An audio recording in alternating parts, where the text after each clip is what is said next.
नमस्कार मित्रों। पूरी दुनिया की एक ही परेशानी, एक ही शिकायत, क्या कि जो अच्छे कर्म करते हैं उनको भी बुरा फल मिलता है और जो बुरे कर्म करते हैं उनके पास लक्ष्मी आती ही चली जाती है, आती ही चली जाती है। चलिए इस सवाल का जवाब हम आपको एक कहानी के माध्यम से देते हैं।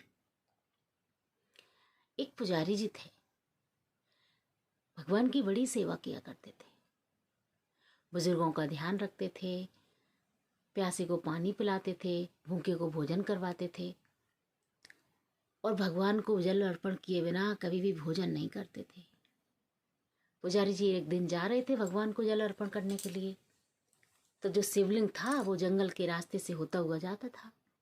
तो पुजारी जी जल का लोटा लिए हुए भगवान को जल अर्पण के लिए चलते चले जा रहे थे, लेकिन रास्ते में जैसे ही आगे बढ़े एक कांटा चुभ गया पुजारी जी के।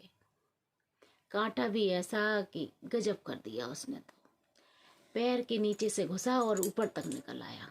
बेचारे पुजारी जी वहीं बैठ गए और अपने पैर को सहलाते हुए उस कांटे को निकालने लगे। उधर से एक चोर आ रहा था। चोर आया तो उसने पुजारी जी को बैठा हुआ देखा, सोचा शायद इनके पास कुछ हो तो ले लें इनसे। लेकिन चोर की ठोकर लगी तो चोर नीचे गिर गया और जैसे ही वो नीचे गिरा तो वहाँ की जो मिट्टी थी वो हट गई। थोड़ी सी मिट्टी जब हटी तो वहां से एक सोने का घड़ा निकल आया। चोर तो बड़ा खुश हो गया। चोर ने सोचा, अरे वाह, मुझे तो ऐसे बैठे बिना मेहनत के ही घड़ा मिल गया, किसी को मारना पीटना भी नहीं पड़ा। पुजारी जी बड़े कुपित हो गए। पुजारी जी को तो बड़ा गुस्सा आया। बोले, वाह रे भगवान, ये क्या किया तुमने? जो तुम्हारा भक्त है, जो इतनी पूजा करता है, सेवा करता है, उसके तो आपने कांटा चुभो दिया। मुझसे तो अब चला भी नहीं जा रहा। और ये जो चोर है ये सबको मारता पीटता है, और केवल मारता पीटता ही नहीं है, शराब भी खेलता है, शराब भी पीता है, जुआ भी खेलता है। उसको आपने सोने का घड़ा दे दिया। अब मैं आपकी पूजा क्यों करूं? जब मुझे कांटा ही चुभना है, जब मुझे बुरा ही मिलना है, तो मैं क्यों आपकी पूजा करूं? भगवान ने सोचा, अरे ये तो मेरा भक्त बहुत कुपित हो गया, ये तो बड़ा गुस्सा हो जाएगा अगर इसको इसके सवाल का जवाब ना मिला तो। भगवान तुरंत प्रकट हो गए। भगवान ने कहा कि पुजारी जी, मैं स्वयं आया हूं आपके सवाल का जवाब देने। कर्म प्रधान विश्व रच राखा, जो जस करे सो तस फल चाखा। पुजारी जी कहने लगे, वो कैसे भगवान जी? वैसा फल कहाँ चाखा? हमने तो अच्छे कर्म किए, हमने तो कांटा चुभाया, और इसने बुरे कर्म किए तो इसे सोने का घड़ा मिल गया। वैसा फल कहाँ मिला है? कर्म के हिसाब से कहाँ मिला है?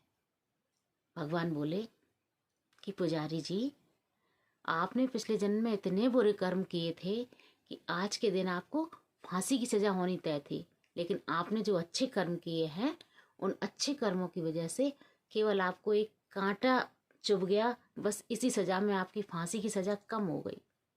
लेकिन ये जो चोर है, इसने पिछले जन्म में इतने अच्छे कर्म किए थे, इतने अच्छे कर्म किए थे कि इसको राजगद्दी मिलनी थी, आज इसके तिलक होना था।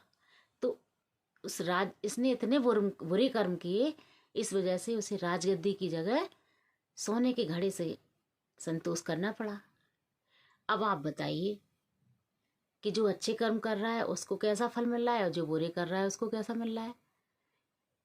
कर्म प्रधान विश्व रच राखा, जो जस करे सो तस फल चाखा।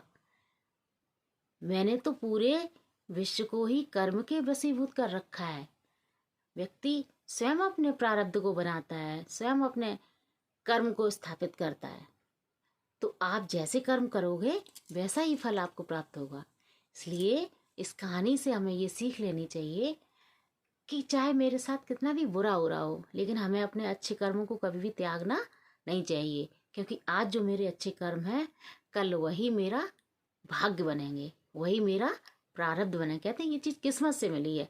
तो किस्मत कैसे बनती है भाई? क्यों किस्मत कैसे बनती है? किस्मत जो मेरे जो अच्छे कर्म होते हैं वही मेरी किस्मत के रूप में हमें प्राप्त होते हैं। इसलिए हमें कभी भी अच्छे कर्मों का त्याग नहीं करना चाहिए। धन्यवाद।